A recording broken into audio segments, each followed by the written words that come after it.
We were talking about something earlier that I wanted to touch back on because Yeah. I interrupted your thought to be like, yo, we should pod this. So hopefully you can get back into it. But Let's do it. we were talking about the evolution of our opinion on death, and you started to talk about how you view death now as like, I remember we were briefly touching on the chaotic nature of like anything could kill us at any time or anything like that. So that almost makes it, if I think I get what you were getting at out there was that makes it irrational to fear it because anything can do it at any time. And is that your current perception? And did that have to evolve anyway? Or is your current perception on death a little different? And how has it changed since you were a kid? Well, as a kid, I didn't really think about it. Oh, Honestly, okay. to be honest, it wasn't like a fear of mine or anything like that. But then whenever I have thought about it, and recently I've been thinking about it because, I know people. It's becoming more of a real thing. Like we know people who've died now. It's more of a reality. Back when we were kids, especially with COVID and whatnot, it's such a reality. So you think about it. But yeah, that's kind of my thing. Is that just like anything can kill you, and so every day just by waking up, you're rolling the dice, and the dice don't lie, baby. Like Never lie. They tell a story. That's like if you just get unlucky one day and you die, it's what happens. I don't feel like I have not saying that someone else is controlling it or this greater being, but like I don't have full control. No one does of when they will die. Sometimes other people do it. Sometimes it's random events of nature, right? But like there are things you can do. Or human nature, random events of human created nature, like car accidents. I wouldn't Totally. say that's very natural. No, But maybe it is because humans created that's it. the other one. I'm saying Yeah. it's someone else's decision killed you. Yeah. Right? Yeah. Or nature or whatever it is. You Mhm. just get sick, like who knows. And like it's just like you can do some things to prevent it, right?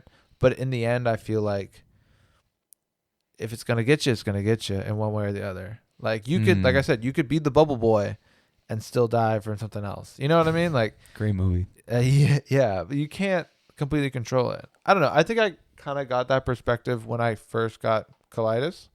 I was like, I have a lifelong illness now. Interesting. And I was just like, I used to have this theory when I was very young that everyone had like one thing, right? Like one really tragic, maybe medical thing, usually medical thing, or I guess a disability or something like that. So like maybe you have it when you're born. You only have, I don't know, 4 fingers or something, or you're dyslexic or something like that. Or maybe it's later in life, you get cancer. And I was like, everyone's got a thing. And I remember all my family has learning disabilities. I was like, fuck, what's my thing? Like, what's it going to be for me? And when I got it, I was almost like, all right, this is my thing. Like, cool. It's not that bad, right? In comparison. It's a good outlook, yeah. Yeah, but for some reason, that's the outlook I had, which is kind of weird. Yeah. It's also not true. You can have multiple How old were you when things. you were diagnosed again?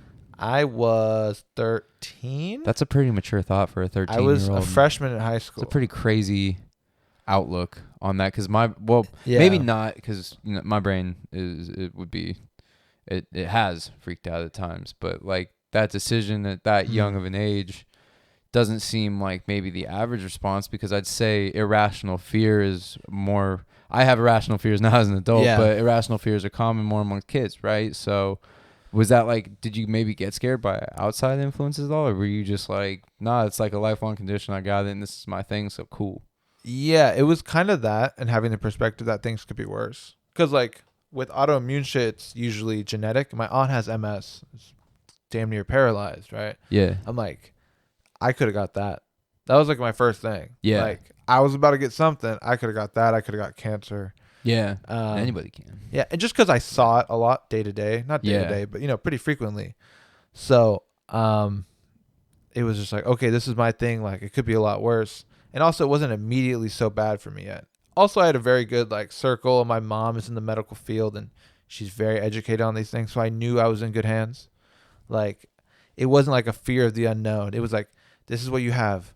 My mom was like stoked to find out what it was. You know what I mean? Like, because she knows it could have been a journey of years to find out why does he have these pains and what's going on in his stomach or whatever. Which also could have led to worse things if it wasn't caught sooner, right? Yeah, like totally, that could have totally. led to some colitis could probably lead to some serious other ailments if untreated. Yeah, well, there's Yeah? a ton of side effects. One of them is arthritis. 50% of people with colitis have arthritis. I have it.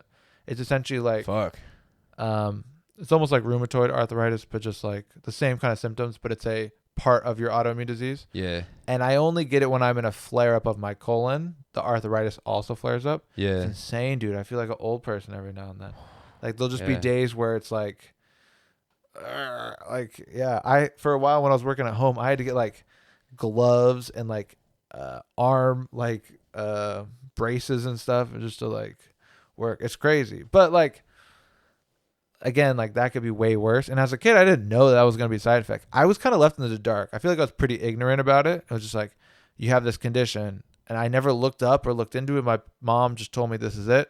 You got to take this medication. You're going to be fine. And I was like, all right, cool.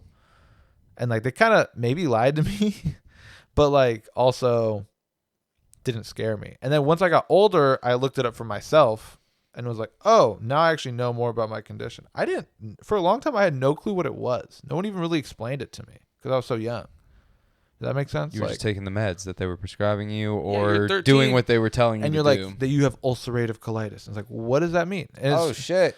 and it was- okay. and it was just like, all right, Yeah. like, well, what's next? You know, like, I don't know. I wasn't young enough to be like, well, you have inflammation in your colon and this causes, like, they can't Yeah. tell a kid that. So, like, I kind of skipped that part. If I was Okay. older, probably I would have had a worse reaction. Gotcha. Yeah. Okay. But So maybe it's cool. Maybe it's beneficial that it happened that early then. yes and no. I'm just glad I Mm. found out about it soon. And like Yeah. kind of in my head it was like, get that one thing, you know? Yeah. And like knowing that this is my thing, it's not like it's not really life threatening, you know what I mean? So I was kind of like, all right, cool. Now I know when I'm older that there's other things. But like you were saying in the first part, like that kind of was like my relationship with death or sickness. It's just like, it just happens. Like I didn't do anything to deserve to get this condition, you know, like it just happened. And so like if that can happen, anything can happen, you know? So it's, So, I that's felt how that very- influenced your I outlook think on so. death. I felt almost. very, maybe not in control. You know what I mean? Just kind of like, this is it now. And it's like, you have this to deal with. And it's like, okay, now you have this. Okay. But maybe because I was served that up early. But Yeah. I don't know. It's kind of, it's a tough one. I don't know if that's why I explained my view on death. I It guess. relates though because of the way you started that explanation. By the way, I'm gonna get you one of those like sock put-ons for your arthritis, like you see the geriatric what? community The- needs. the what? The sock? I mean, dude, they literally have like I saw an infomercial for this Ah. fucking device for old people. They're like, "Can you not put your socks on in the morning because my of your gosh. fucking writhing arthritis?" I'm gonna get you one of those, dog. I got you. Did to be fire. I'm gonna order you one for Christmas. I do remember days where like I couldn't even like Yeah. tie my shoes and Yeah. shit. I was like, Jesus. And then you're gonna be the star of those commercials because you look way better than all those geriatric Those fucks. You're gonna be old-ass like, people. see, sometimes we need them too. And Yeah. you're gonna like smile at the camera Dude, and for fucking real. put on the sock. Like, look, let me show you my gloves right now. These are Yeah. these gloves that I have to wear. They're like Mm. compression, so I can type all day. Fuck yeah, then this I is really have- shit. I have elbow, like shits as well. I had that as a joke in my mind, but I actually might get it for you. No, you don't need to give me those ones. It'd be But funny like, as fuck though, right? this You is- have one, yeah. it'd make your life more convenient. it would be cool. But these are just because I work on Yeah. my hands and shit all day, and I play a lot of video games, so I Mhm. really push my certain joints and stuff to the max. Mm-hmm. Which is probably not. Of course, it's gonna be bad. But Yeah. some days are worse than others. It's not Mhm. like a constant thing. I But feel that. I really do think like I got pretty lucky with it. Like Yeah, I just take this medication and yeah. I'm pretty okay. And I think it does actually, and I mean, you could correct me if I'm wrong, but maybe I'll help you. I'll guide you through this thought because you said you didn't see how that correlates to your outlook on death. But from what you've told me and the information I've gathered so far, I actually think it kind of does. I can personally relate, and I'll get to that. But also from your perspective, Sure. I feel like you were like, again, just because of the brain that you have, and like, I think it was a more mature reaction at your age, maybe unconsciously Sure. mature, unconsciously mature, Ignorantly, but yeah. mature nonetheless. And I think that you approached it as like, oh, okay, so this is how chaotic the universe is, and accepted it very quickly because from what I got on the walk too, you were kind of getting that. You're like, yeah, dude, but anything can get you, so it's like you can't fear any of it. And Mhm, you mhm. learn that at a It's an very even young playing age field. because of your thing. And I think that maybe has heavily Oh. influenced. And even if your perceptions on even if your perceptions on death have evolved Yeah. and changed, it seems like you've still kind of stuck true to at least that sentiment in itself. Not necessarily saying Mhm. like, we were talking about dying in a happy state right now too, which is a whole kind of Yeah. next level to the conversation. But I think that experience does actually maybe correlate to your outlook on death and what you were getting at to me. I could be wrong with No, that. I think you're right. I mean, it is kind of like it just kind of yeah, to me it's like an even playing field. And like I guess I've never broken it down like, well, if I don't drive a car, my odds decrease. Like I'm actually very Yeah. math and science kind of guy in a lot of ways. But like I've actually never thought about life in that sense. To me, life maybe it's because I went to Catholic school and I had this theory of a God and that like Yeah. there's destiny or something like that. But I Yeah. always just felt like you'll die when you die. Yeah. Like you don't get to choose, you know? And like And that's okay. and that's okay. And Yeah. it's not even like that it's okay, but that it's silly for me to worry about it because I have zero control. At a very young age I learned to if there's nothing if I can't control it, I should not worry about it. Cuz I used to have a big problem with that. And once I learned that skill, I think that helped me with him more so. Interesting. Like my colitis, like I have this now. That's it. Like why sit here and whine like, oh, this sucks so bad and be sad about it. It's like you this is know. a part of life now. Like And I'm do gonna just take it and go. I think that's a good way to do it. But I learned later in life that like it's important to like embrace your emotions about it and like face them head on and not ignore this is sad. Like you need to feel your feelings as well. I used to very push those down and just be like, put your head down, go to work, fix this problem. But it is Yeah. important to also be like, nah, this is sad or it's good. Like today when I found out that my colon was all in good health, they're like, you're 100% clean. I was like, whoa. I was like, that's crazy. Like It sounds like you were appreciative. I was really stoked. But when I was a kid and I got those results back, never even thought about them. Didn't even Yeah. read them. You know what I mean? Yeah. My mom would just read and be like, "Oh, you're okay." I was like, "Cool." But now I'm like, it's important to And me. you're Like, oh, okay, I Yeah. made it. Like I'm good. exactly. You know. Yeah. That's also just dealing with like your health and stuff like Yeah. that. When it's just like a constant thing, knowing that like at least right now you're good. It's like when Mhm. people get a COVID test. Even if you didn't think you had COVID, knowing that like for sure you don't is just like a little bit like, oh yeah, I'm cool. At least for a couple days, I'm all right. You know. It That's is cool. interesting, and then you get relieved every time. Yeah. You get kind of scared to take the I could- test. Yeah. If you're not feeling symptoms, you're like, "Fuck, do I want to know?" But see, that's also one of those things that like, Of course you do. Of course you want to know. Of course yeah, you want to know. But like, I don't get worried going into it okay, because to me, I took that as a kid. It's a worthless kind of emotion. you had the same attitude towards tests in school. You're Yes. like once yes. you've studied I've talked about that. to your max, what's the Yeah, point of that's it. worrying? I remember getting so upset in middle school. I was a kid and didn't understand when people would be like, "I'm so worried to see what I got on the test." Yeah. Like they're passing the test back. Like, Yeah. oh my god, like people having like panic attacks, You and already I was took like, the test. You already took the test. Like the teacher already graded it. Like Grade's a grade. you freaking out right now does not change the grade. It's already over. Why are you worrying now? You know, to me, I was like, that's a worthless emotion. And like, yeah. I do think there are pros to that Yeah. approach, but there also are downsides because you're not taking your emotions head on. You're burying them and repressing them, and that can come out in different ways. But it took me a long time to learn that. And I will say there are advantages to thinking about that because I don't get worried. Once like I submit the paper or submit the project or clock out for the day, I flip the switch and it's like gone. Like there's nothing I can do about it. It's like compartmentalizing, but it is a little like no emotion, like cut it off. I guess that's how I thought about the death thing too. Is I just don't want to think about it. And so my answer is that happens when it happens. You know? It's a good answer though, because I approach that concept a little more fearfully. Yeah. So what's your take? I want to talk about that concept for a second because I don't Sure. think that fully encapsulates my take on death right now. Like Yeah, you've yeah. probably heard them talk. I could kind of go layered about how that's No. evolved The concept, go. over time, but like that concept of chaos.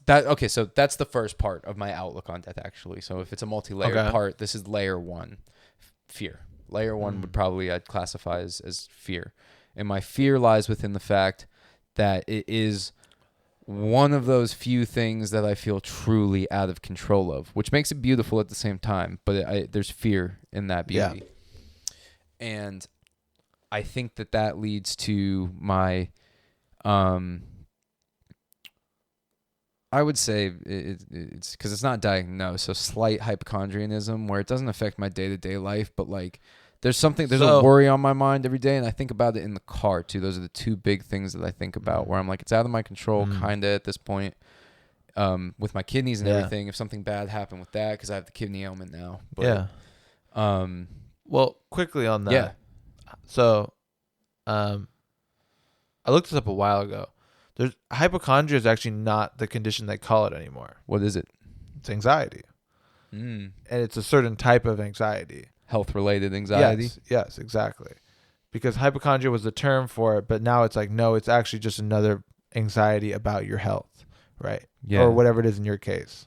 So I think thinking of it in that way might be a better approach. Because hypochondria sounds like, I don't know, but the connotation I get is like, it's like, oh, that's the fear of bats. Or, you know what I mean? Like, I have arachnophobia. Like, it's like a more comical, like, just this like crazy disease or ailment where it's just like this one thing is like freakishly off. It's like, no, it's just anxiety. Yeah. Like a lot of people have. Yeah. And sometimes it gets onto extreme levels that sometimes like, are really bad. I'm a comical definition hypochondriac. Like, exactly. It's crazy. But that's just like anxiety in the form it comes for you. Yeah. And like, if you start to do, I feel like handle it as that, it's a more reachable thing. And like, it's not like I have this and I'm stuck with it. It's like, no, I have anxiety and there's ways to deal with anxiety to like improve your quality of life. So I don't know. It's keep in your back pocket. Yeah. That is a good way to go about it. Like, honestly, because it's like they don't labeling even, of things matters. Yeah, it matters for sure. The language used to describe conditions matters. And I'm not even talking about the connotation. Like, doctors do not call it that anymore. Yeah. Like, you cannot get diagnosed with as that. hypochondrianism. No. Yeah. Like, that's exactly what it's called. So, still a very real thing and can be really so within layer impactful. 1, fear is this anxiety related to health and related to the randomness of other people's actions. I could get shot. I could get hit by a car. I could get, You're worrying about layers things that you can't touched control. on, things that I can't control. And for me, I had the exact opposite approach. The worst ailment I had as a kid was ADD, which they were like, you can't focus in school. And I was like, fuck you. Yeah, I'll take a pill. Sure. Fuck it. Like, yeah. And they gave me like not a stimulant. So, it was whatever. But my mind still back then, for some reason, I can't explain it. It started when I was around 11. Like, honestly, if I really think back, I just started to think about death a lot and the concept of death. And like how one day I was going to die and how I didn't want to, and I would get really scared. I would work myself up at nighttime. I would kind of lose sleep over it. It was anxiety attacks in a crazy way, even when I was a kid. And my parents were really good about talking about me with it. They definitely believe in like the concept of heaven and God, and that did help a little bit. But they also does help. They brought it sometimes. It didn't end up helping. Yeah. That's why I don't really follow that way anymore. But like, it did kind of help at the time. But what helped a lot more was when they humanized it and was like, you get more comfortable with the fact that you're going to die one day. It's kind of like, and they would have very mature conversations with me about it, which I really appreciated because it wasn't on my mind in a morbid way. It wasn't like I was suicidal or like you were just it was fearful of death, and I was just thinking about the concept. Like, it's like this is a thing that's gonna happen, and it's scary. Yes, like, it's just true facts. Yeah, and it kind of kept me up at night, and that kind of turned into me slowly discovering that there are different. Like, you would get exposed to news more, and you hear wild stories of like people that we know dying on the fly from a brain aneurysm, or like just like crazy shit that can happen to people health wise, and that fear of the uncontrollable got really niche towards health and towards like ways that I could die that way. Yeah. And then of course when I got to college, it actually did change a little bit. I'm getting better than I was like it's all a in process. High school and early college and stuff. But I still have those slight fears, but like I've been able to kind of step out of the comfort zone a little bit. Like when I was in India, I was trying everything. I wasn't worried about getting any bugs. I was I was going balls deep. I remember talking to you about that. I was like, literally, if we were in India, it would just disappear. It seemed like it did. It did, and it was a crazy thing. But that should show you that it's in your control. Mindset. It's all in your brain. Like you do have control over it. Yeah, you know what I mean. 100% to an extent. And I think that fear of death has transferred. There's still that layer one of fear of the unknown, and again within that layer one of fear, there's also, like I said earlier, fear of dying young. Yeah. But that would honestly be a good segue into layer two of like the conversation of like how I view death and what I think about when I think about death nowadays too, is like for a long time, I think what I came to discover was my fear of the amount of years I was living. I was almost making quantity and quality equals in terms of life lived. Like quantity of years. You were trying to measure it out. Equals quality, right? Like the longer you make it, the better your life is. I see. Which I don't think is necessarily true anymore. Yeah. Which was a good period of growth for how I kind of viewed that.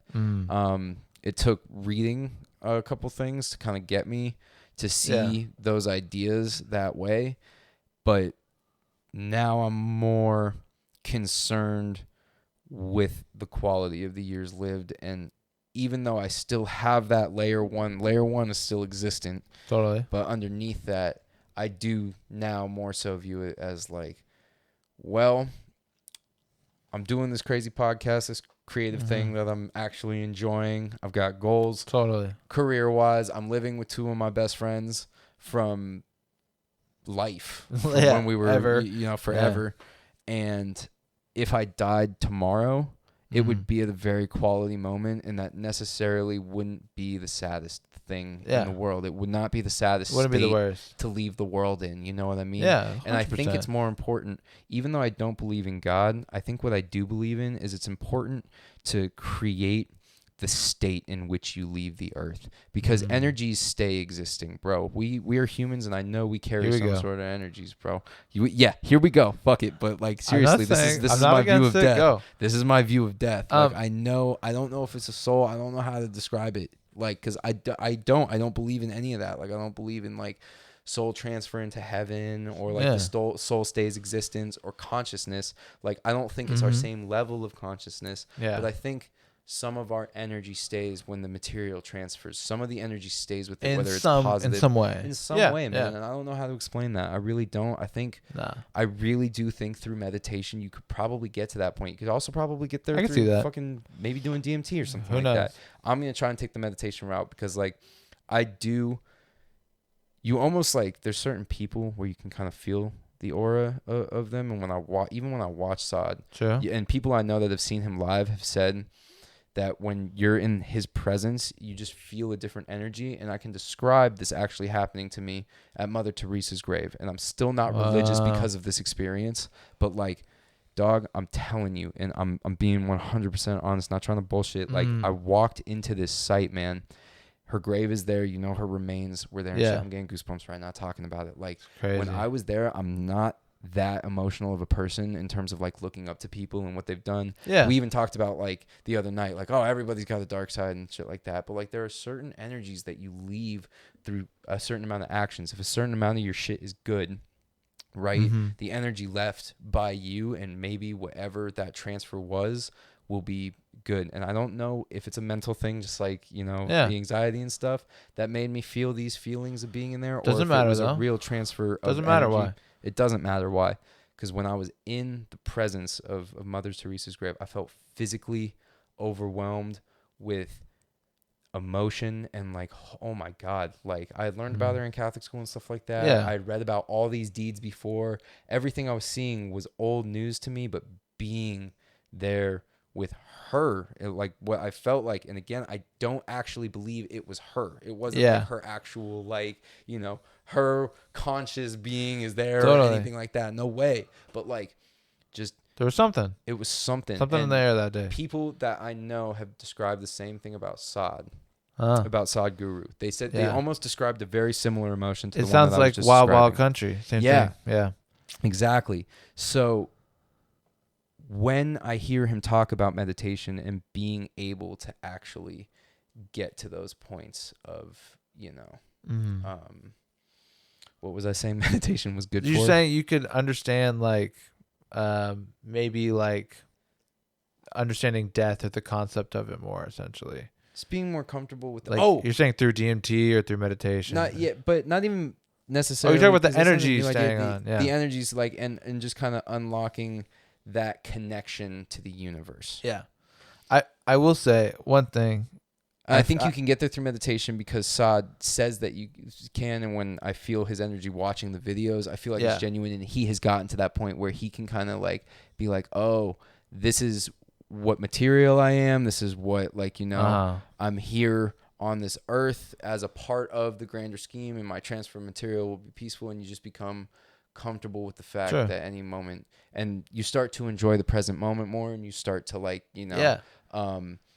I was saying, like just become more accepting of the chaos and just kind of walk more clear through everything. And you can get there, I think, through a bunch of different ways. And that's kind of how I view death now. It's weird how it changed from heaven and stuff from my parents' early influence, talking about it when I was scared when I was a kid and kind of transferred away from that.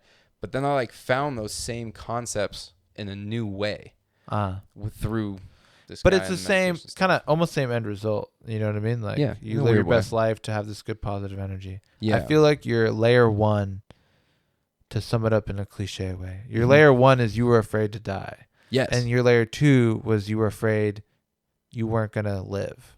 Exactly. You weren't going to have a life. You weren't going to live it to its most. Yeah. Right? And that's why dying young was definitely a part of layer two. Right. And so being scared of that.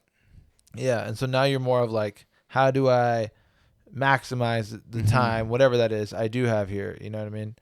And that's super big. And with the energy stuff, like I feel like that there has to be some aspect of it that we don't understand. I think it's silly for us to think that like, and I think you can start to understand it through meditation and through certain stuff like that. I think so. That's what I was getting at. I know that's what I was getting at with the whole meditation talk. I also do think that the brain is a very powerful thing. And like, we also don't know all about that. And because like, if I were to do it, this is, I guess, the scientific take. If I got a group of 100 random people and I had them walk past Sadhguru, would they feel the energy? No. Now, if I had them watch 20 Sadhguru videos and had them walk past Sadhguru, would they feel the energy? It's quite possible. You know what I mean? Yes. Same thing with Mother Teresa in that way. But the thing is, like, that doesn't, I don't think that disvalues what they did or anything like that. It just means like they had a profound impact on you, and because of that, they radiate this thing that you're saying that attracts you and is like powerful. And that it doesn't mean like it's this like other dimensional power or something like that. It's just that like they had a profound effect on you and like it's powerful to you, and just being in their presence and being I think around them would out do the same thing. How to make their energies return in a decent way. That's also where I'm getting at. My personal opinion. I know that's actually what started the whole thing. Like I think that I want to try and get to a point where like if I died tomorrow, I'd be in a good state. My energy would release positively back into the universe. No matter what, I think even scientists might say this. I feel like I hear it maybe in philosophy, but like, it's like the yin and the yang. The positive and the negative always exist. We know that. It's a fact. The positive and negative balance exists in science. It's batteries and shit, right? So like they're magnets, bro.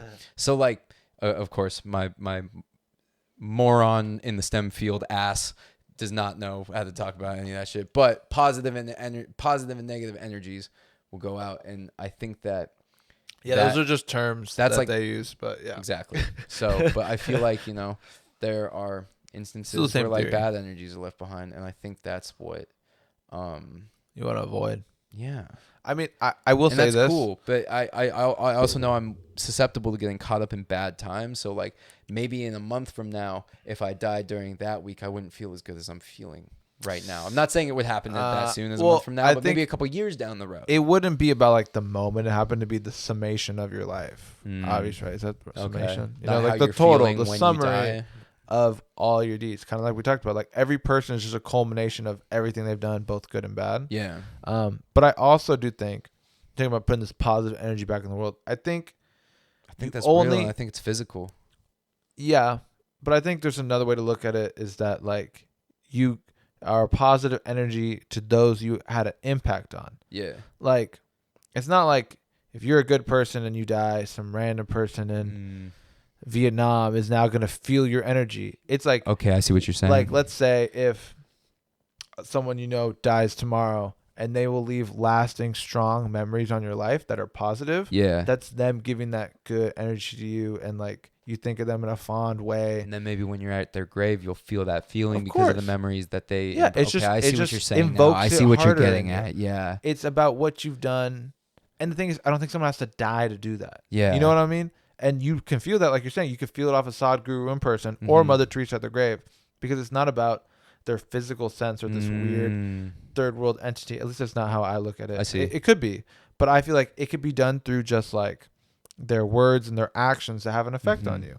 And so, like, if you have a friend that you feel positively about, they give you good energy when they're here. When they're not here, it doesn't matter. That's You true. know? And if it's that good, it will remain after death, I guess is what I'm saying. That's. And so I see. so maybe- I that's something to consider heavily. Yeah. I think maybe you, like you're saying, you want to maximize your quality, right? Maybe it's just maximize the quality to the people you can reach to. Yeah. You know what I mean? And if you're a famous person, you're a big person, you can reach a lot of people. Yeah. You know what I mean? So that's why they have more people who share that same energy experience, right? But even if you only can Fascinating. do it to like 20 people, if you do it very strongly and Mhm. powerfully, that's super important. Because the feeling's very real. It's Yeah, very yeah. real in your mind, and Yeah. I can see how that would like lead to the I'm not saying idea. it's not. I would see how that Yeah. would lead to the idea of a soul in heaven and presence is staying around. Yeah. So even if that's not actually what it is, I can see how it led to that because it Yeah. feels that Humans powerful. made a reason for it because Yeah. it does feel so otherworldly. Yeah. It could be, but I think Mhm. it's also possible that it feels just as strong and it's not otherworldly. Mm-hmm. It's just that like there are people who have influenced you and impacted you in Mhm. such positive ways about who you are that of course you feel that way about them. Yeah. You know, you could even just say, even on the easiest level, like your favorite artist, like Mhm. there's a certain vibe to them and energy to them because of how they've impacted your life. Mhm. You know, and then when you think bad energies or something like that, it's like people who have poorly affected your life, Mhm. and that you'll be giving off that. And unfortunately, you probably give that off to some people too. And that actually might create some of those positive feelings. Like when someone like Rush Limbaugh died, I felt Yeah. good on that day. I felt all right. I know, but a Felt bunch okay. of people felt devastated. A bunch of people felt devastated, You know? and those aren't invalid feelings as well. Those, Yeah. like I could see why, someone would be upset if that's what It's- they listened to. It's and what not they for knew. me. It's not for me. But No. I'm not gonna go around and tell anyone who they can Yeah. mourn or had an impact on. You know what I mean? Like, Definitely. it's their lives to live, and Yeah. like, I mean, obviously, I wish maybe he didn't affect their lives like that, but Yeah. it did, and like, I'm not gonna like, I don't know. I wouldn't want someone to do that to me about someone. You know, if someone I like died and they're like, oh, he was joking, and that's happened to me. Yeah. Yeah. Where like, someone you someone I liked looked and up someone to, invalid and it was like, and fuck someone that guy. and someone like made a joke about it or something like that. I'm like, dude, like that's important to me. I know it doesn't make a difference to you, but yeah. like, so I just rather not I feel that. say. You know, I understand that. Still, fuck Rush Limbaugh, but Yeah, yeah, mourn him if you'd like. Sure. I get it. I someone told me a great thing. It's like, don't celebrate his death, mourn his life. that's funny as fuck. Because it's like, That's it's great. fucked up to celebrate someone's death. I think it's never really a good thing, right? Yeah. But you Yeah. can be Yes, you're upset right. and hate the way they live their life still. You can keep the That's- history. You can say that to someone when they're alive. You can say that to someone when they're dead.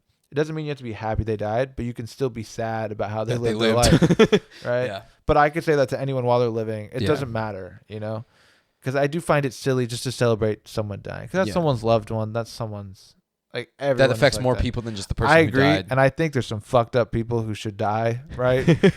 But like, Yeah. I don't know. It's just like, if we're going about the energies, I don't want to have that around. Exactly, that's what I'm saying, bro.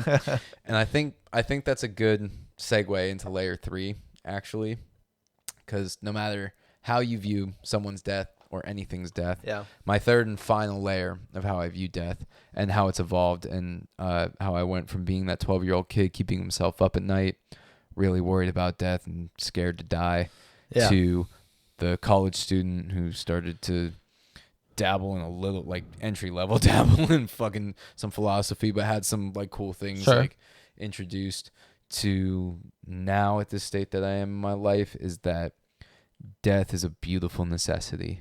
It's a beautiful necessity. Yeah. And I think that took me a long time to come to. Mm-hmm. I think it takes a lot of people a long time to come to, and that's why a lot of people don't ever want to reach that realization, which is why heaven gets created and all these different things. Like I'm not coming at the concept of heaven. Oh, and yeah. if that's comfortable for you, I'm also a firm believer in that whatever makes you feel the most comfortable about embracing death, believe it till you Whatever believe it till works you for can't you, believe do it it. anymore. Yeah. Believe it till that final breath.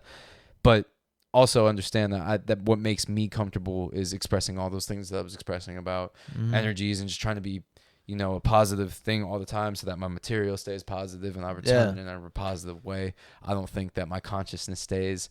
Maybe it's a different level of consciousness. I don't know. But I don't think it doesn't make that much of a difference. Like you're saying, like whatever works for you. When I see people who were like criminals or drug addicts and they become like saved Christians and they love Jesus, it makes me happy. Like, I'm not saying like everyone should go join the church or whatever church you want to be, but like they turn their lives around, and if it's through this means, like, as long as they're not harming anyone, it's helping them save their lives. Like, come on, you can't take that away from them. Imagine going up to one of those guys and be like, Jesus isn't real, and he's like, Jesus saved my life, and it's like, nah, like, I don't know, I'm not gonna do that to them. Yeah. So like, it doesn't matter about the religious aspect of it. It's just like you want to live a good life for whatever reason, you know what I mean? I think part of why religions are there is so people do have a reason to live a positive and good life. If there was no anything to leave on, you just be an asshole and make yourself happy and say fuck everyone else, right? I'm an atheist who thinks religion's super important. I think for society in general, honestly, I don't want it to really go anywhere.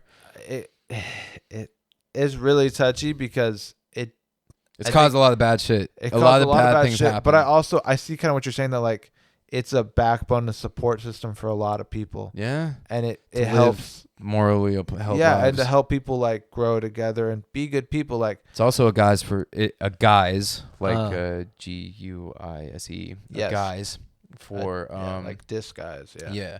For a bunch of powerful people to do whatever the fuck they want while other people live morally upheld lives. Agreed. But the systems in place around religion. The institution is really where I have the big problem. Whatever God is to you, that's fine. That's a different thing. I would honestly encourage to break away from the institution. I agree. Like I can still believe in God and not be of any denomination. Do you believe in God?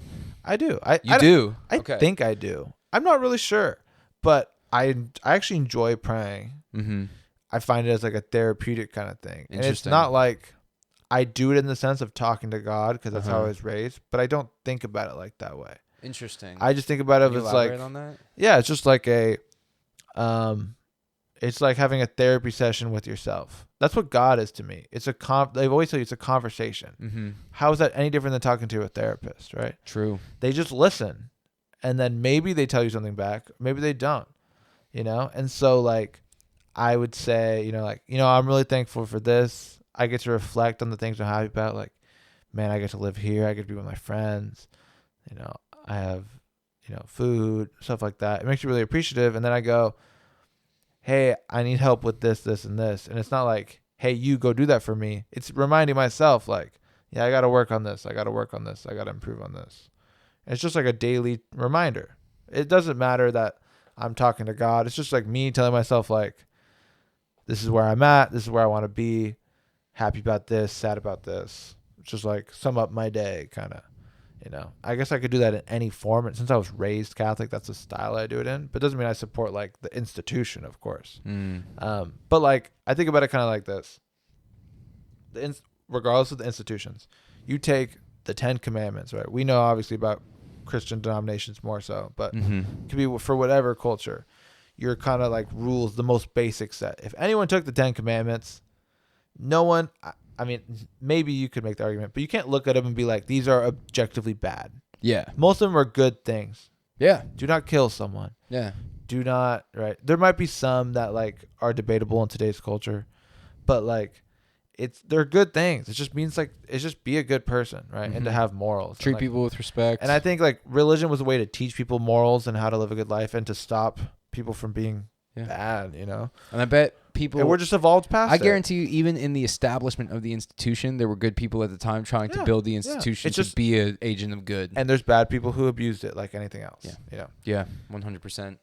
But that doesn't mean like having a faith. It moved me away from the concept of God, though. That's why I believe in my energies shit now. Because like I fucking hated it, man. I couldn't do it. No, it's awful. I felt the same way. But what I did, and what I feel like at a young age, is I like made my own rules, right? Yeah. So I was in Catholic church and I was like, I don't like this part about it. I don't like this part about it. I don't like this part about it. And I go, okay, maybe I'm not Catholic, but I'm whatever my new thing is. A cafeteria Catholic, I think is what they call it. I guess pick and choose what you want. That's like that's a term. But also, with my great grandmother, my Italian. Yeah. God, oh my God, Noni. Yeah. I love you forever in my heart. And it's true. Like, it's because like I don't like, oh, you can't have gay marriage. Don't like that part. Take it out. My parents were always against that one too. Well, and this is a big thing. We had a gay priest at our Catholic school. Yeah, but because they say it's a. But here's the thing. This is what okay to be gay, but don't act on it. I agree. Then those things aren't right. But what I'm saying is that like our Catholic church is different than a Catholic church in the South, and different than a Catholic church in Europe. Like we had a very liberal Catholic upbringing where like. Which is crazy. It's a crazy. It's like you could be an openly gay person in our school. You know what I mean? Even though it's cool. Yeah. And maybe not. Okay, that's actually maybe undermining some adverse experiences that they had. I bet not super be cool. And I don't know about that. I'm sorry to anybody that didn't have a cool experience. That was a horrible adjective to use off the top. Yeah, I was about to say. Obviously, there must have been some adversity to it, and even just the stigma alone. But it wasn't like. You know, like you're now exiled from the community. Like it wasn't, and I know there's worse situations, and we shouldn't compare the struggles, but it's just like, I don't know, like. But you could have been in Alabama. Yeah, but yeah, we know it's bad. Like we know it's bad there, and we know it wasn't that bad. Like no one was getting sent to straight conversion camps. Yeah, no one was getting sent we to, know, you know, that we know. But who knows? We know. But my point is just more so that like even within our community, people adjusted to what they truly liked, and I felt like that's what you should do. You should create your own faith. And so like even if I go to church and get the good morals and stuff, that part's good. Yeah. But like maybe something like you don't agree with like maybe something like it's Lent right now. It's a Friday. We ate meat today. You're not supposed to eat meat on Fridays if you're Catholic. If you think that's silly, sure, just eat meat, whatever. You can still be a good person. You got smited one time though. Do you do Lent Fridays? I was going to, and then we got pho today, and I was like, fuck, I have to get meat. And I actually wasn't gonna eat meat. But if it's pho Fridays, I'm gonna eat meat every Friday, bro. Come on, you gotta go with it. But I did. I got like chicken one time. The first time ever as a kid when I was like, it's Friday, and I was like, fuck it. Did we just say pho too? Care. It's pho. Pho Friday. I've been doing that more now that I hear more people down here call it pho. It's pho. Oh yeah, it's pho. I don't know. I just don't know if I said it. And I don't hear a lot of people call it pho. I don't either. I think I've actually been doing it lately, and in terms of like sometimes when you say things as a joke, like bro, do like trying to go get pho, bro, like that, and then like you kind of start saying it. So I think I just wanted to correct it there. I know it's pho. Continue. I'm a cultured white man. Continue with the time you were smited from the chicken. So I got some chicken at Tapex, my favorite boba place. Rest in peace. Yeah, and I got like food poisoning. And I was like super sick, and I was like, "This is God telling me." And ever since then, I'd always done like meatless Fridays. And at first, it's because like I was not like scared of God, but it was one of those things where like that's a weird sign. Like I'm gonna just avoid it. It's not the hardest thing. And then I got older and was like, for Lent one year, like I love the idea of Lent. I love Lent. The idea that like you should try something hard and push yourself to make yourself better for this amount of time, and then you can improve on it. Like that's a great thing. And like it sucks that it's tied to this institution, but that's cool. Like I was vegetarian one time, which is from the meatless Fridays. Like, oh, I think it would be cool. Like I would be helping everything. Like I wish I could be a vegetarian. Like I'm like a wannabe vegan. You know what I mean? But like that was a step for me to get there. Like, oh, I could try for 40 days and see if I can get closer. You know? Yeah. And that's what's super interesting. The nun that taught us in 3rd grade, that was, I disagreed probably with fundamentally the most, had my favorite outtake on Lent. So she was probably most tied to the things that I hate about the institution the most, but she had my favorite outtake on Lent. She was you got to take just the best parts. Exactly. So that's the interesting thing. And I only took one thing, and this is from 3rd grade, but I took one thing.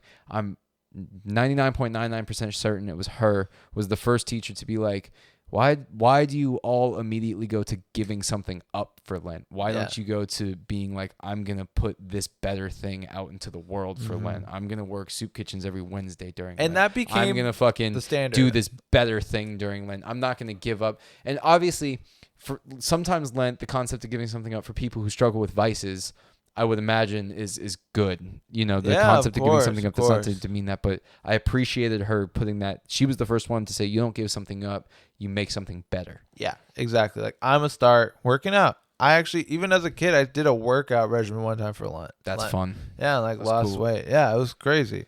But like, I love that idea. And like you're saying, you can still take that part away from it.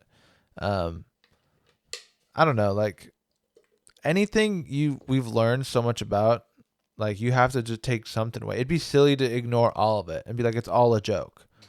The commandment that says thou shalt not kill is stupid. Like, of course, like, I think that's good. You know, like, and like, I'm not going to ignore the whole thing just because a lot of it's fucked up, and it definitely is. I actually tend, if I'm being honest, I tend to ignore a lot of that teaching and just to try and find other teaching to kind of get the same message across where I'm not associating it with that. But the thing is, like, we just know so much of the details of Catholicism. Fucking what, 13 years straight? Yeah. So like, we have a different view of it. If you were raised, let's say there's another type of school with a different religion, you would feel the same way. Yeah. And that could be a different one you're learning of. Yeah. It's kind of like, it probably is best to learn about all the religions and take the best parts from each, you know, for what works for you. That's probably it. I feel like I try to do that. And that's essentially what you're doing too, whether you acknowledge it or not. Like, I guess, like, you could be like, I'm Catholic leaning, but I take things from other stuff, you know? Maybe you're more, I'm Buddhist leaning, but I take stuff from other, whatever. It's all its own thing. Yeah. You know what I mean? Like, and it's all just, I think this isn't really a layer 4, but to continue, I really think all of this is people's coping mechanism for the fact that we're going to die one day. It's all how to cope with the fact that you're going to die. It's at least a big part of it. Right? Because it's all heaven and afterlife, isn't it? I think that's like the big attraction for people, is that like, why should I listen to this guy? Why should I live a good life? And he's saying it's so you can go to heaven. And have a good ass afterlife, which is where I think the right people have abused it to be like, live this poor life. The meek will inherit the earth. The shit that we heard all the fucking time. The parable of the camel and the needle. Of like, it's easier for a camel to get through the needle than for a wealthy person to get into heaven. Yeah.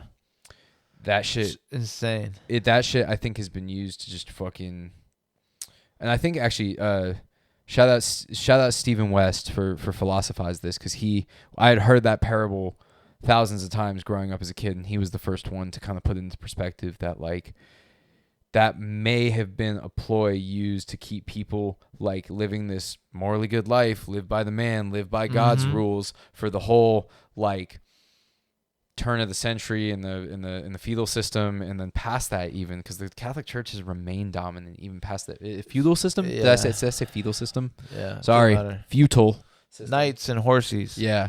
I think that whole concept has allowed people to abuse the poor, have them content being poor, and being like, as long as I'm poor and live a great life, heaven's gonna be fucking dope. And I think that's dangerous.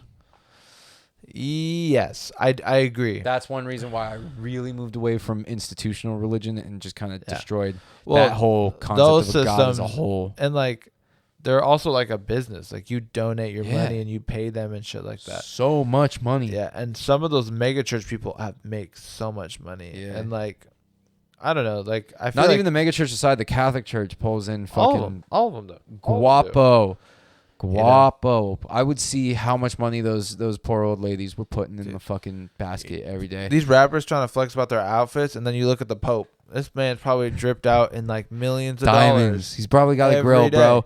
If I was the Pope, I would request a Grill. grill, and I would wear it only in private. I would never let anyone That'd be see so it, but fire. it would say like my name. It would be Pope and then bacon on the bottom, like diamond encrusted gold grill. Yeah, well, Pope you'd have to get a bacon. new name. If you became Pope, what would you make your name? Pope Joseph. Joseph. It would remind me of home. If I got the opportunity to be the fucking Pope, Yeah. I would want to be thinking about why I'm there, Yeah. which Pope would be the Joseph. St. Joe's community. Yeah. So I would do. I want to be Pope Elmo.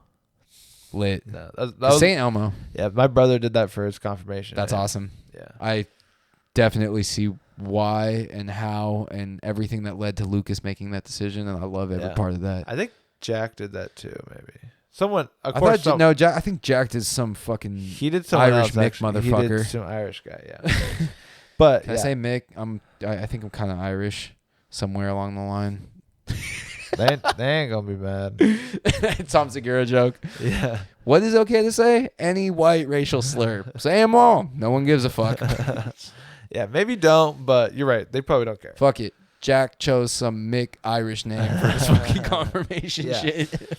But yeah, this is super. Like the thing is, like these things are so normal to us because we went to Catholic school. But like, Yeah. people don't even know what confirmation is and like Lent is and stuff like Yeah. that. Some people And- do. Some people you meet in the public world do that True, didn't go because to Catholic school. we live in like a white Christian country. That's Yeah. why. So like Yeah. these things are really common here. But like if you go to other places in the world or like you didn't have those Mm. kind of things, like it's kind of almost weird to assume that everyone should know these things. Yeah. Everyone knows Yeah. what Christmas is. What do you mean? You know, like that's kind of weird. And that was pretty It's much what dominates led to like culture. intense colonization too. That's a whole nother rabbit hole. But if you think True. about it, that exact ideology, like, yeah, we've gotten more civil about it, but like that concept of like, what the fuck? If everybody doesn't celebrate Christmas, why doesn't everybody celebrate Christmas? It's Christmas time. Say fucking Merry Christmas. It's dead ass like the same thing as like colonizers going and being like, what the fuck? You don't believe in Jesus and the fucking shit like that? Yeah. Like, and it was a lot more animalistic back then than it is now. Now people are more subtly like, what the fuck is Kwanzaa? It's Christmas. This is Jesus' birthday. What the fuck? Season of Christmas. We say Merry Christmas in this country. And so we need So much wrong with that shit still. Like, I can't believe we're still in that state. But it would be foolish not to admit that that's the same concept that, like, basically early Catholic colonizers and people who were, like, going, dude, if you read some of the stories, you remember the mission project we had to do? Yeah, of course. Well, I'm glad we did that mission project in the era of the internet because, honestly, I was in 4th grade getting an education, and my mom and I were sitting there reading it together of, like, holy fuck, these priests did what to Native Americans? Yeah. Like, what? So, for reference, in California, in Catholic schools, and sometimes in other schools, there's a series of missions that were the missions that Public schools do it too. I actually want to say so, which is interesting. There's these missionaries who came to California, which was then Mexico, and tried to convert, as what they called the savages, Native Americans, to Christianity or Catholicism, or I don't know. I guess Catholicism. And then we had to do a project where you learn all about, there's a bunch of them, like 13 in a row, all through the state. And you have to like write an article about them and do a model. I had to build Mission San Rafael. Like, I had to build it. I still have it in my basement somewhere, probably. I think mine was Mission San Miguel, I think. Yeah. Everyone did San Jose because it was close. But Nah, me and my family drove like 4 hours. I drove far, too. Yeah. Yeah. Actually, I don't think I went. I think we just faked it. I saw the one in Slow too. Slow is like right in the middle of downtown Slow. Interesting. It's funny. There's bars Yeah. and taquerias all around it, and then just Mission San Luis Obispo. But like, we worship those things, dude. Like, I built a mini monument of it, and those are like these people like wrongfully coming in and like trying to convert. but I don't know. It's yeah, well, so no, weird. and they did, dude. The true savages were the people trying to convert. The way that they tortured Native Americans was fucking. And that's another thing. That's even at a young age where I started to be like, yeah, maybe this whole Catholic Church thing, like, bro, like, there's a lot of psychopaths like all throughout this shit, bro. And yes, what the other comparison that I'm trying to make too, to touch back on what I was talking about before too, because I left an incomplete thought that might like be misinterpreted heavily if I don't do that. All I'm saying is that the same attitude exists of like, oh, we call this Christmas here in this country, and Yeah. what the fuck, you don't believe in Jesus thing. But it would be foolish to say that it wasn't more animalistic back in the day. It was way more it was brutal much and worse. animalistic. It's much more subtle now, where it's like, Yeah. with words and shit. We're getting better. Yeah, I mean, and we still need to evolve past these attitudes. It's Of still course. important to get past that point. But like, dude, that's what, and They kill that's what made people. me bring up the They kill fucking people, missions dude. and priests is Yeah. that they tortured these motherfuckers back in the day, dude. It Dude, was like crazy. the Spanish Inquisition and shit like Dude, that. Like, there was a brutal story, and it's gonna get graphic for a quick second, but it's the truth. This is I mean, as far as I'm concerned, the websites I was getting for this from, I was reading this up back in 4th grade, and it stuck with me for the rest of my life. yeah. They fucking at my mission that I built, they would tie Native Americans to like this cement, like almost looking like sacrificing table, and if they refused to convert, they'd fucking smash their genitals with a hammer and then keep them alive, Oh my and then make them God. convert. Oh my God. Do their best to keep them alive. Yeah. Obviously, medical science wasn't that great. I bet a lot of them died, but if they stayed alive, they kept them alive. It's insane, dude. It's insane. And the crazy Animalistic, Yeah. brutal, animalistic, savage behavior. But the thing is, we're talking about this like it was so long ago. This is still happening today. There's religious Yeah. persecution in the world today. You know what I Yeah. mean?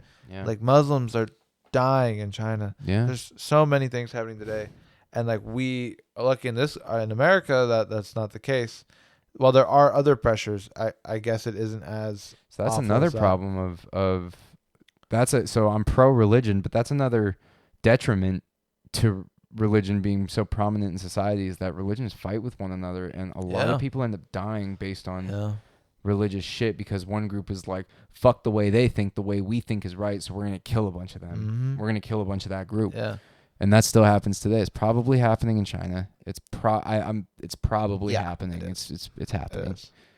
And It's happening all over, dude. In a lot of different countries for a lot of different religions all the time. yeah. And like that's one cool thing about America is freedom of religion, and like that's built into the country. But we have this subtle But we people really trying to don't- make it not freedom of religion. Yeah, well, it's like freedom of religion, but like we're gonna base our shit off of this. We have people who wouldn't want it that way here.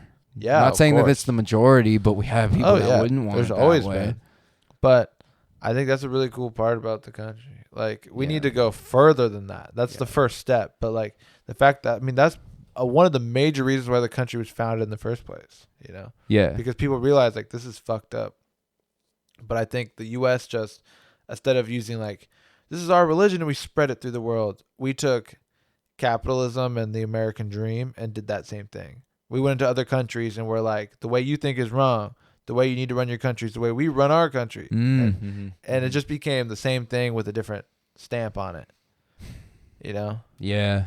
And religion was strongly tied to it at first until they got the separation of church and state. But and I think separation of church and state does exist in America. I think that we have done, relatively speaking, a pretty good job at upholding that.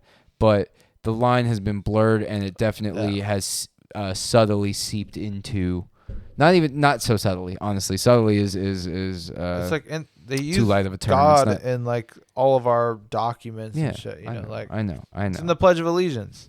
You know, One nation under But- God, indivisible, with liberty Yeah. and justice but for like all. also that sentence doesn't say who God is or what God can be to you and God of what religion. You know what I mean? Exactly. So- And even me with my energies thing, like, is that energy, or are those energies that I believe in and shit like that? And just like this kind of universal connection, kind of my version of God, like viewing the universe as God? Well, Sorry, that was a No. personal side note, but that just sparked that thought. yeah. Well, I actually was listening to this interview where this guy was saying like you just can interchange that word God with whatever you want. Mm. And the guy said his term, which I think you mentioned on our last podcast, was clarity. Oh.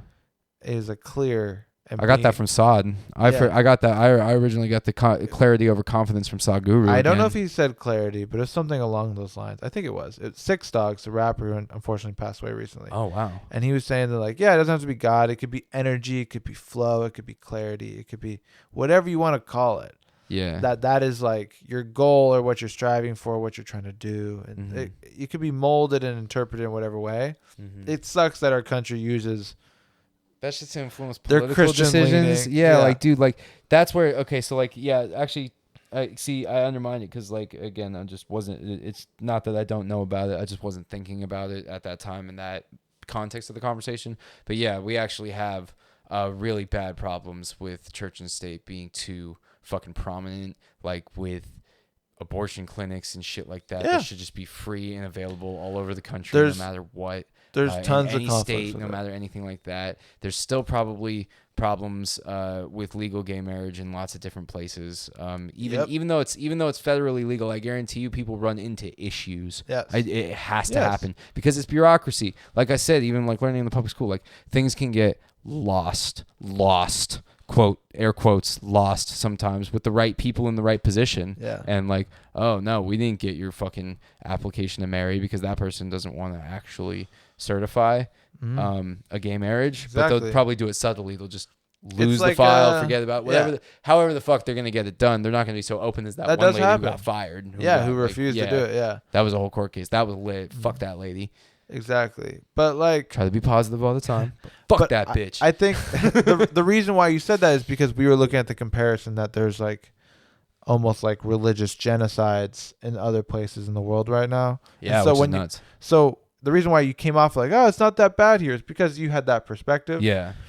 I think that can be true, and it can also be true that there's a lot of problems here too. There's a lot of fuck shit going on. You know here. what I mean? Yeah. It's like, And in the in the context of talking about the globe, I usually will say relatively though, like America is a pretty good place to be.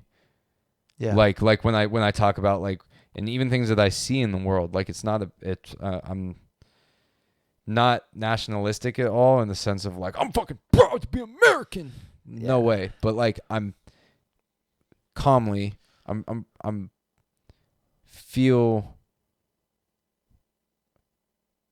happy that I'm from here. I think the good, actually, like I'm honestly at the end of the day, like when I see the relative comparisons to some other situations, I'm like, man, cool, thanks. Like, all right, cool. and we are white And that guys. could because I'm white. Yeah, Could for sure in because I'm America, white. It but actually is. I feel the largely same in way. I mean, I almost use the term lucky or blessed. But I've heard, and that's the thing too, because I've heard people of all ethnic backgrounds say that. I've heard people of all ethnic identities and racial identities and I've heard say all people say, I hate this country, blah, blah, blah. And I think it's fair to criticize. Kind of like we've talked before, I feel like I can't say that because my dad literally like sacrificed everything just to live here and for me to be here. Yeah. And then I could turn around and go, America's the worst. Yeah. I'll never forget this. I was a little kid. We went back to Guatemala and we were staying with like, my dad has this like great aunt who ended up marrying some rich guy and has like a nice ass place. Mm-hmm. And they had like a pool and like, you know, it was a nice house, like a beach house. And my brother looks to my dad and goes, Dad, like, why did we move to America? Why can't we live here? This is so cool. Like, this is so much better.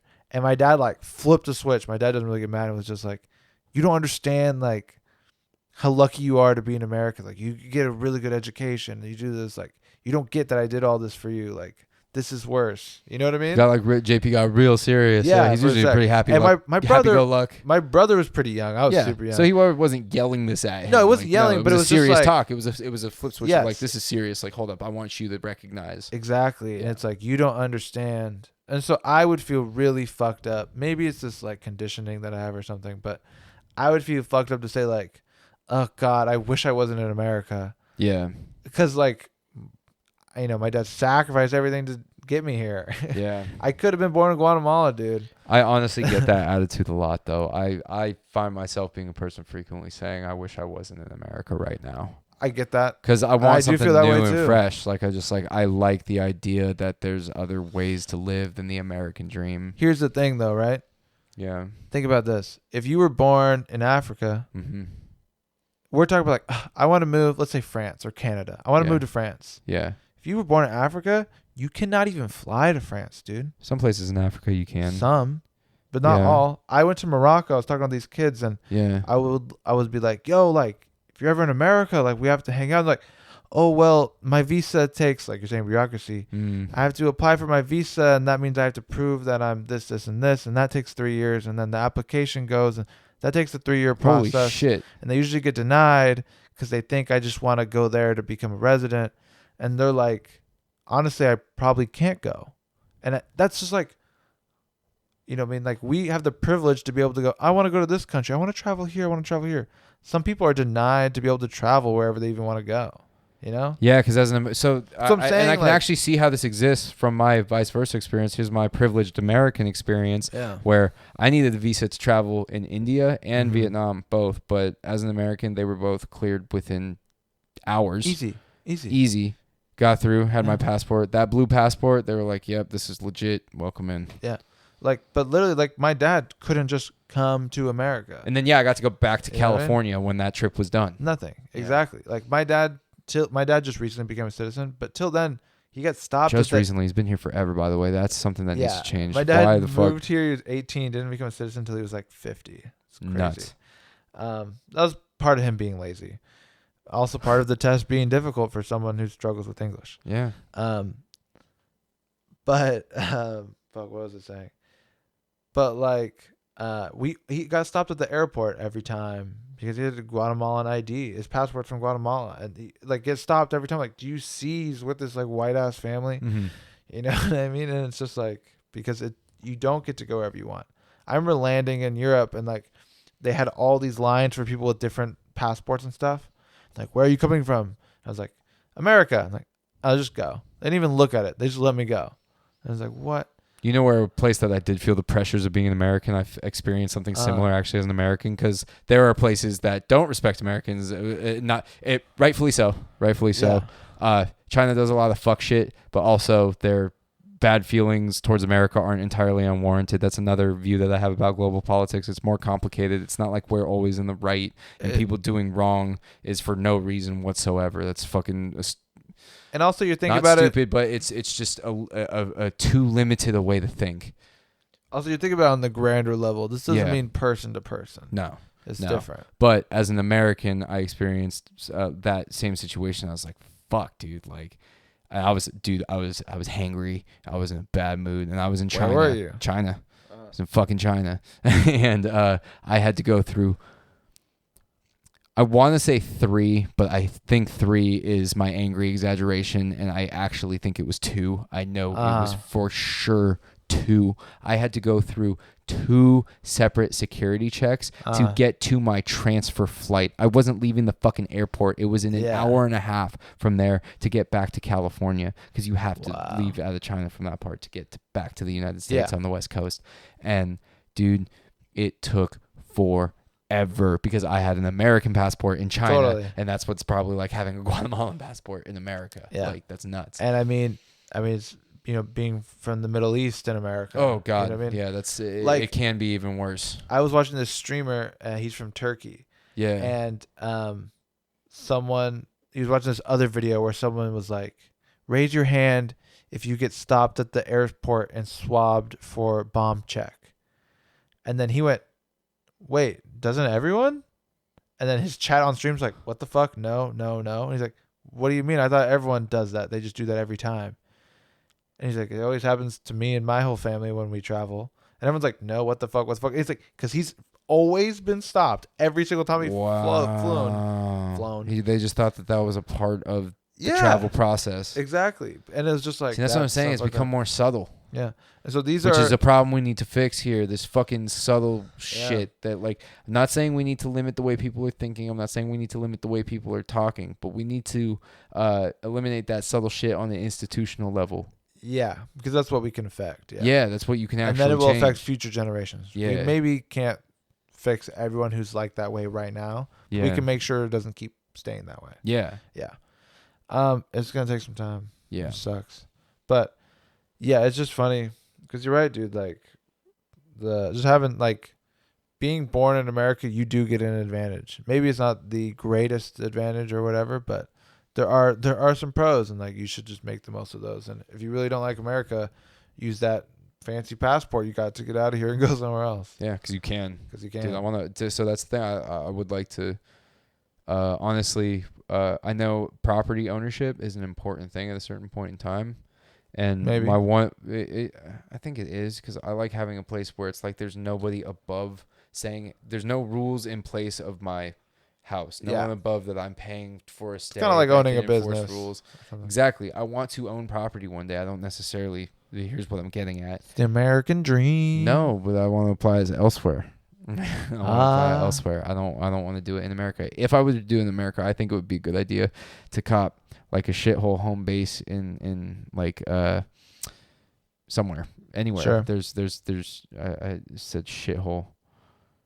Yeah, honestly, there's some shitholes. And honestly, I would buy a property in one of those and like Don't have say it as my specifics. American address and always be an American citizen, and then just like live elsewhere in like Yeah. hostels and Airbnbs and shit Well- like that, where I would have those rules and have to like maybe Yeah. rent and stuff. Or my other idea is to actually instead take that concept of the American dream and just build up some revenue here and then cop a house in like fucking India one day. Mhm. India's my goal. I would Yeah. love to do it in India. Be awesome. Just buy my house there and that's home. Did I tell you that? So my godfather, my mom's best friend from high school, Yeah. his brother did that. So Ah. he bought a house in Santa Barbara back when Santa Barbara wasn't Santa Barbara it is now. Yeah. Right out of high school. He never was good at school, never liked that stuff. So he bought this like plot of land, beat up house in Santa Barbara, and built this big house, right? And he was just working on that slowly, built this big house. It was amazing. Santa Barbara became poppin', and he sold the house. He sold it for like $1 million. He probably got it for like 100, 200K. Moved to India, has never worked again a day in his life. Because he has like almost $1 million, and he could just live in India forever. And I'm not saying that that. they're, and I need to stop introducing sentences with, and I'm not saying, to build on that point, India's got a lot of fucking problems that let that happen, that make that happen. And I would definitely, try and contribute to bettering my home there and some of the In whatever social problems country there. it is. Yeah. And how it is. But yeah, that's like really an idea for me. And yeah, it's very possible right now with the Yeah. current state of the global economy and things like that. Yeah, I could make that shit happen. And it it's would be very really possible cool. because you're American. Yeah. You know what I'm So saying? and I'm The thankful. fact and I'm that you're thankful for that. the yeah. fact that you even just like assumed like I could just go live in whatever country I want. And that's privilege. And that's insane. privilege. That's insane, dude. Like if you told that to someone, like, yeah, can't you just go move wherever and just live there? And like, And what do you mean? I can't leave my country. is it appropriate to say I would say it's because American and not because white American, but with that blue passport, if you have that blue passport, you're pretty much good? Or do you think there's Yeah. still... I mean, there might be Because some. there's racism that exists outside of America, too. America's Yeah, not the yeah, only yeah. racist place. No. Far from it. Everywhere is. Yeah, everywhere's fucked. But But we are a pretty I mean, diverse country. I will say that is a shared experience in the most technical sense. Like, yes, we have the same passport and it allows you to go to 175 countries or whatever it is. And a lot of people can build up 75K here Yeah, if they really just put their mind to Yeah. it and maybe don't have kids and But- can fucking...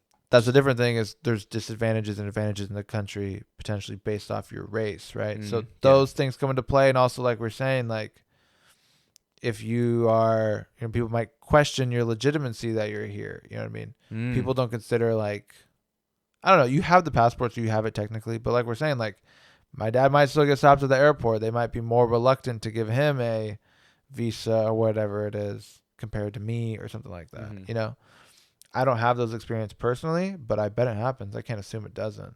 Yeah. But I do think we have that baseline in common. We have this American passport. No one can take that from us for the most part, you know? So you're right. That's a shared experience among all Americans.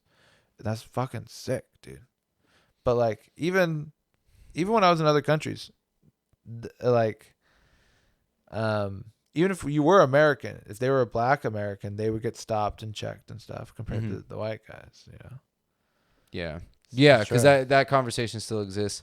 But, I think as we do this podcast, a friend of mine recently was explaining something to somebody else, but I was in the room when he was explaining Sure. it because they were kind of having an argument.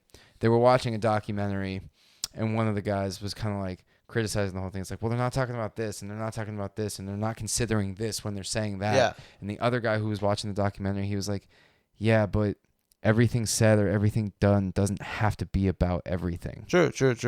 I agree. The documentary didn't have to touch on that stuff because they were trying to focus on this one thing, and they only have a limited amount of time to fucking talk about it. And I think that's what's dangerous. Because everything is connected. Yeah, it is. So you're right. I do like to give the context a little bit just to put it in perspective. And I'm not saying we should never do that because it's important, and I think it's important to, especially we're two people who believe that it's important to raise awareness of those perspectives for sure. But I think that's a good note just to say for the future of the show is that when we talk about these things, don't assume we're ignoring. Like, let's say, like, just because we're talking about, let's say, race issues in America, doesn't mean we're ignoring that there's other race issues in other countries. It's just we're talking about this. Or if we're talking about global issues, that we're ignoring American issues, or if we're talking about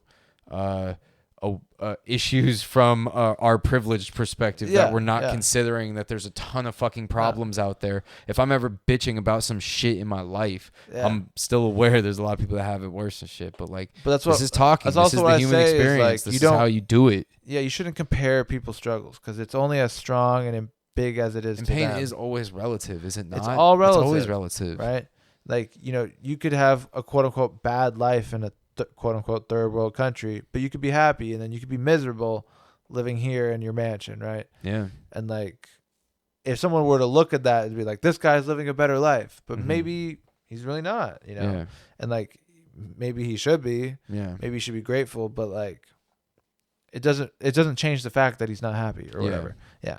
So I love giving the perspective. I think it gives a better picture, but we'll still obviously we're gonna go in on what we think. You know what I mean? Yeah. I can complain about, you know, there's like the old like first world problems, like you know what I mean? Yeah. You could say that about literally anything we're complaining about because there's, you know, so many people in this world who don't have any of these things. So you could say that about everything. You know, we could do this all day. Yeah. So I think it's good to touch on it briefly and then get to what we actually think is fun. Yeah. And it sucks that I felt the need because we're recording to say that, honestly, because I feel like that should be just like a more accepted thing too. Yeah. That just like shit's gonna get said about certain things, and I'm not gonna want to have to consider every angle of it every time. No, but the thing is, I do that naturally in conversation all the time. Just like, want to consider more angles. Well, I just try to tell people to kind of like check themselves a little bit because like when you have, it's not for everyone, but for me, when I have that perspective, I go, hey, my life's pretty good. Yeah. You know, I'm complaining about the U.S. I feel like, fuck, I don't want to be here. This is the worst country. And then I really look at what's going on and I go like, yes, I'm not happy right now, but I don't feel as bad because I know it could be worse. You know, it helps me. Maybe it's just a coping thing or whatever, but like that's a genuine thing for me where it's like, man, shit sucks here and I want to be critical of it. Yeah. But I'm not going to become like overly depressed about it because I know I'm really lucky to be here too. Yeah, I see what you mean. Yeah. You have to know both or you'll just like spiral so hard. It's like people who get super into politics and they just become so obsessed with it. And when Trump doesn't get elected, they're breaking down and they're crying. And it's just like, I get, and I totally get being super passionate about that. But like you still need to then like Trump didn't win, crazy lady. You got to move on with your life now and, you know, be happy with what you got. Like, it's not the end of the world. Nothing is the end of the world. But I don't know. That's just at least for me what works for me. I don't think it works for everyone. It's probably not for everyone. But it helps me feel not so bad. I kind of feel like I'm just like, man, I suck, dude. Like, I'm over here whining about, oh, I don't have good water pressure. And it's like, I'm not using a cup. But like I said, you can also do that all day. And it doesn't mean it sucks that my water pressure is bad. Yeah. So yeah, maybe I'll stop doing it so much, but I do think it's important to consider sometimes. Yeah. I see exactly what you're saying. And yeah, because I think like when we were saying like all pain is relative too, like I think it is okay to call out that some people blow little shit like water pressure way out of proportion. Yeah. Especially here. It's like, dude, calm the fuck down. And I'll catch myself on stuff like that, and that's how I catch myself. Yeah. Not everybody catches themselves though. Yeah. That's why I try to make it a reminder. Yeah. Because like, I see what you're saying. Like, let's say you came to me and you're complaining about, just give me anything like, oh man, the stove doesn't work, right? Yeah. And then, fuck, dude, I have a commute to work. Yeah, you're talking about your commute to work, and it does suck, right? Yeah. But then you think about like, yo, I got a car. Exactly. right? There's people in this country nice who don't car. have cars, Yeah, right? Yeah. And then you go, man, I get to sit here and listen to my favorite music, my unlimited playlist of all songs ever. Yeah. There's people who never heard music, maybe. You know what I mean? Don't have a phone, Unlikely don't have a computer. for that, but not to the level that we know it. Maybe, yeah. Yeah, you know what I mean? Yeah, but you know what I mean? Yeah. Like, so, but you could always do that. And to me, I don't think it's for everyone, but at least for me, it helps me feel Yeah. like, come on, man, toughen up. Your life's pretty good. You know what I mean? That is for me too. I try and think that frequently, and Yeah. you know, there are a lot of problems we got to fix here, but It doesn't mean don't be the critical. Bay will always be home. Like nowhere else will truly be home, and that's in Yeah. America. And so as long as my area is a part of Yeah. the fucking We're here, man. United States, that's my home. We can't change it. We're Americans. You know? And I like it. I like that. Yeah. But it doesn't mean don't be critical. No. You know, it means go hard on it. It goes hard on it, but just keep the perspective in the back of your head. I feel like it's always somewhere in the middle. Yeah. So fuck America. I don't want to die in America. I don't. Talking about death again. I don't want to die here. I think that's why I want to move to India. Why? Because I want to die in something unique. Which is here. I want to be different. I want to be different, bro. All my friends died in America. I want to be so I different. died in India. I died in Sri Lanka, bro. Think about this though. Then, what? Your body stays there, and none of your family and friends get to have like a true service for you. No, they fucking do have a true service for me by burning me and sending me into the Ganges River.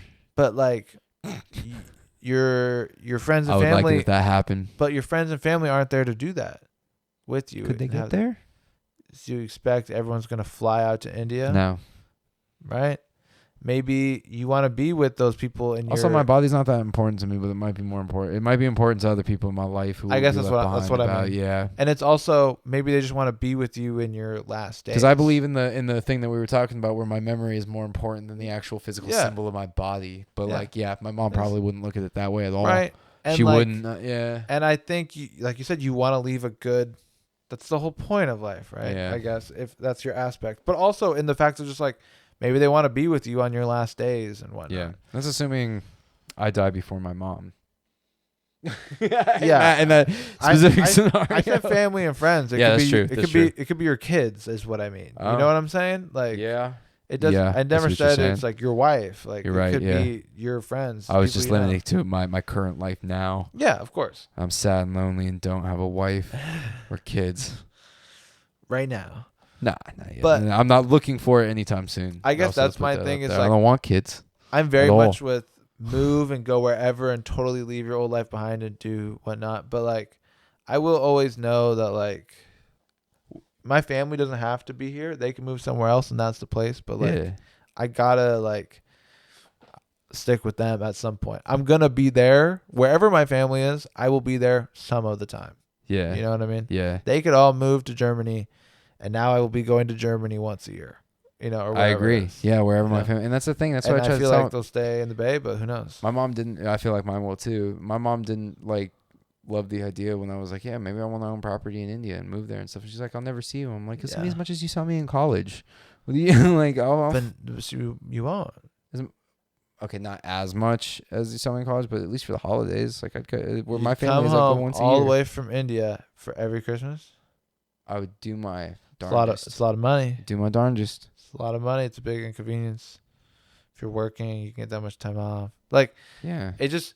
I think that's what she's thinking of, right? I guess, but I would do. But I feel like anybody can make any decision to do anything, and It's- it really wouldn't affect me that badly to go home. I'm not saying it would affect you. Every It affect her. Yeah, You can't deny living in Reno, Nevada, living in India. Which one are you going to come home more often for? Reno. It was a 3.5 hour drive back That's what home. I'm saying. There's no Yeah. denying it. You're Yeah. just farther away. Yeah, Doesn't mean you won't come home sometimes, but Yeah. like it's whatever you're comfortable with, and like maybe you don't need to be in the physical sense. You can call, you can FaceTime. There's ways to do Yeah. it now. because I still want to do it, dude. Doesn't mean you can't do it. Yeah, Like I'm just saying that like there are some things about where you're at already. All right. Thanks again for listening, guys. This has been Career Podcasters. We'll see you next time. Peace.